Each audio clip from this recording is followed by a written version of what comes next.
आप देख रहे हैं डी न्यूज़ 24x7 यानी हर खबर पर हमारी नजर। मैं हूं राज नारायण मिश्रा। इस समय हम खड़े हैं पुरानी दिल्ली के इलाके में, जहां पर दिल्ली पब्लिक लाइब्रेरी है।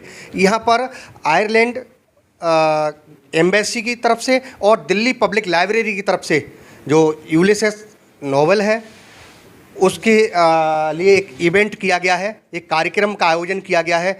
और यहाँ पर हमारे साथ मौजूद हैं आयरलैंड के जो राजदूत हैं, वो यहाँ पर आए हुए हैं। हम उनसे बात करेंगे कि इस इवेंट के बारे में उनका क्या कहना है। जी, We are very pleased at the large number of students and staff who have attended the event. We are very pleased at the interest in James Joyce and his works, and we are very happy to cooperate with Delhi Public Library. इस जो यूलिसेस novel है, इसको 100 साल हो गए। इसके बारे में आप क्या कहना चाहेंगे? लोगों को कितना पसंद आ रहा है ये? 100 years ago, when Ulysses was published, James Joyce said, "I hope this novel will keep the professors occupied for centuries." So far, it has been studied extensively. It is still being studied, but yet it is still enjoyed, and it influences readers of all ages all around the world. India में ज़्यादातर लोग हिंदी पढ़ना ज़्यादा पसंद करते हैं, तो यहाँ पर जो नॉवेल है जो यूलिसेस वो इंग्लिश में है, तो क्या हिंदी में ट्रांसलेट करके भी कोई नॉवेल यहाँ रखा जाए वो बेटर होगा, जिससे कि लोग आसानी से यहाँ पर जो आते हैं वो पढ़ सकते हैं और उसके बारे में जानकारी ले सकते हैं कि इसके अंदर क्या चीज़ है और वो क्यों पढ़ें उस चीज़ को? Well, we would certainly be supportive of translation of Joyce's work into Hindi or other Indian languages. And the Government of Ireland does support financially efforts to translate Irish literature into major languages around the world. Thank you. मौजूद हैं Delhi public library के chairman Subhash Chandra कनखेड़िया जी। उनसे हम बात करेंगे आज का जो इवेंट हुआ है, कार्यक्रम हुआ है, वो एक नॉवेल के ऊपर उसके इर्द गिर्द हुआ है ये, तो उसके बारे में उनका क्या कहना है। जी, आज का जो इवेंट है, सबसे पहले तो मैं धन्यवाद देना चाहूँगा आयरलैंड के एम्बेसडर का कि वो यहाँ पर आए और उन्होंने हमारा आतिथ्य स्वीकार किया। आज का जो इवेंट है वो एक नावल उलिसिस के पर बेस्ड है और ऐसा मानना है कि ये उलिसिस जो है ओडिसीज फेमस है वर्ल्ड के अंदर। ओडिसीज मतलब चला इवन घूम घुमक्कड़ टाइप के आदमी जाते हैं, घूमते हैं, घुमंतु उसे ओडिसीज उसके ऊपर बेस्ड है। एक दिन की कहानी है, वन डे स्टोरी, एक दिन की कहानी है और 18 एपिसोड है इसके अंदर, 700 से ऊपर उसके अंदर वो है बनने हैं। और ये जब ग्रंथ लिखा गया, ये नावल जब लिखा गया तो इस नावल ने पूरे वर्ल्ड को रेवोल्यूशनाइज कर दिया।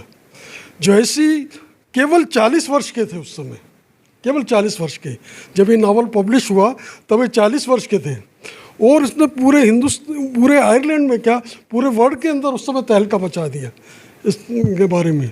और ये बहुत ही फेमस नावल है, इंग्लिश के अंदर बहुत ही ज़्यादा पढ़ा लिखा गया है। और जैसा कि अभी एम्बेसडर साहब ने भी कहा कि हम इसको हिंदी में अनुवाद करने की चेष्टा करेंगे।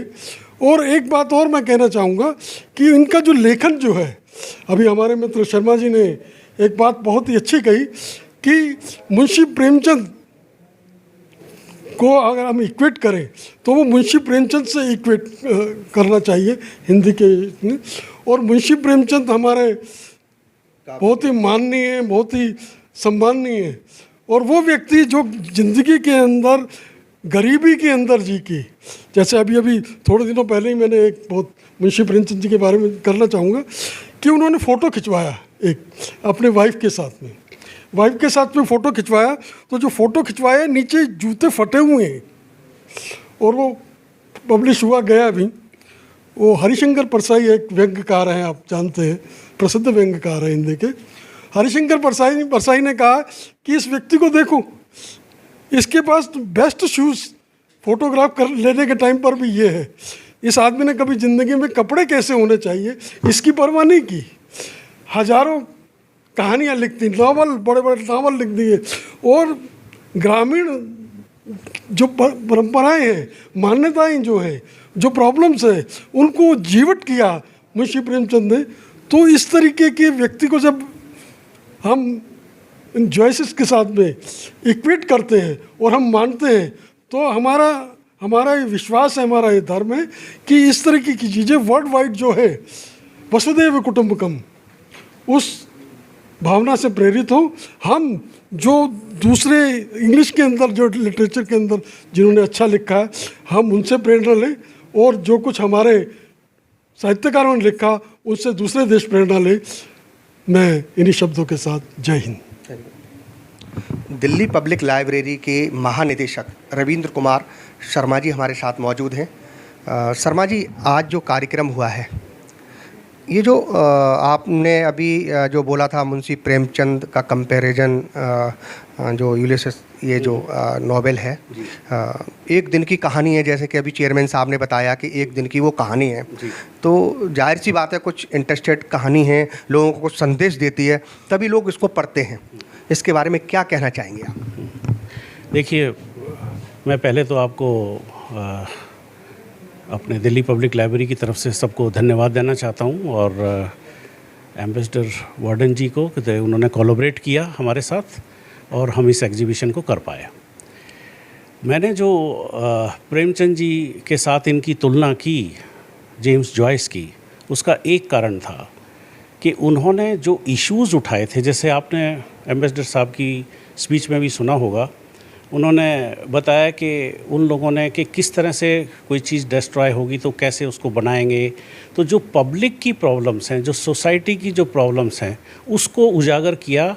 और एक चीज़ जो ऑनेस्टली, मान लिया हम लोग जैसे ख़ास तौर से हमारी जैसे सोसाइटी में हम वुमेन के बारे में ज़्यादा बात नहीं करते हैं या सेक्सुअल एजुकेशन के बारे में बात नहीं करते हैं, तो उन्होंने बड़े क्लियरली, बड़े ओपनली हर चीज़ को, चाहे वो रिलीजियस कंट्रोवर्सीज़ थी, चाहे वो वुमेन या सेक्सुअल बिहेवियर, या उनके किस तरह से हम वुमेन को एम्पावर करना चाहिए हमको, तो वो सारी समस्याओं को वहाँ भी वही थी। और हमारे प्रेमचंद जी ने भी पूरी उजागर किया अपनी एक घर गृहस्थी, एक गांव का आदमी भी अगर उनकी कहानी को कोई किसी से सुनता था, पहले तो कहानियाँ भी लोगों को सुनाते थे, वो पढ़ नहीं सकते थे, तो वो सुनाते थे तो उनकी समझ में आती थी, क्योंकि जो वर्ड्स, जो फ्रेजेस और जो यूज़ किए जाते थे देहात में और जो गांव की लैंग्वेज में भी, वो उन्होंने उसको बेस करके और ऐसी स्टोरी बनाई। पहले तो जो प्रॉब्लम्स थी, सोशल प्रॉब्लम्स थी मार्जिनलाइज्ड पीपल के लिए, उनको उजागर किया और फिर उनका समाधान बताने की कोशिश की कि हम कैसे समाधान उसका करें। और उन्होंने ये भी कहा कि आदमी को, जैसे अभी चेयरमैन साहब ने भी कहा कि वो इतने गरीब थे, और गरीब होना का उनका सबसे इम्पोर्टेंट बात, जैसे अभी जूते का एग्जांपल दिया कि वो फटा हुआ जूता था उनका, फ़ोटो खिंचाते हुए भी, तो उसकी सिचुएशन को देखते हुए उन्होंने गरीबी या अपनी पावर्टी या अपना पहनना या उस पर कोई ध्यान नहीं दिया। उन्होंने कहा कि आदमी विचारों से जो है वो समृद्ध होना चाहिए, विचारों से समृद्ध होना चाहिए। जैसा कि अभी शर्मा जी ने बताया कि मुंशी प्रेमचंद की जो कहानियाँ थीं, मुंशी प्रेमचंद भी पहले ग्राउंड पर, यानी गांव में, देहात में, ज़मीन पर क्या हो रहा है, सामाजिक क्या एक्टिविटी हो रही है, समाज में क्या फैल रहा है और समाज के लोग क्या कर रहे हैं, उसको लेकर के वो कहानियाँ लिखते थे, अपने लेख लिखते थे। वैसे ही जो यूलिसेस जो नॉवेल है, उसमें भी उसी तरीक़ा से उसको पिरोया गया है और वही कहानी सेम उसमें भी दर्शाती है। तो आज दिल्ली पब्लिक लाइब्रेरी में एक प्रदर्शनी लगाई गई, प्रदर्शनी से जागरूकता फैलती है लोगों में, जिससे कि लोग अवेयरनेस होते हैं, और अवेयरनेस जब कोई भी आदमी अवेयरनेस होगा तो दूसरे को भी बताएगा, तो ऐसे नेटवर्क से लोग आते हैं और एक दूसरे के बारे में जानने की कोशिश करते हैं। तो आप भी आइए, मुंशी प्रेमचंद की कहानियाँ भी पढ़िए और साथ में यूलिसेस जो नॉवेल है उसको भी पढ़िए, उसका अध्ययन भी करिए और जानने की कोशिश करिए आखिर इसमें ऐसी कौन सी खास चीज़ है। डी न्यूज़ के लिए प्रिया के साथ राजीव नारायण मिश्रा, दिल्ली पब्लिक लाइब्रेरी, पुरानी दिल्ली। अगर आपने हमारे चैनल को सब्सक्राइब नहीं किया है तो सब्सक्राइब करें और बेल आइकॉन दबाएं और हाँ, लाइक और शेयर जरूर करें।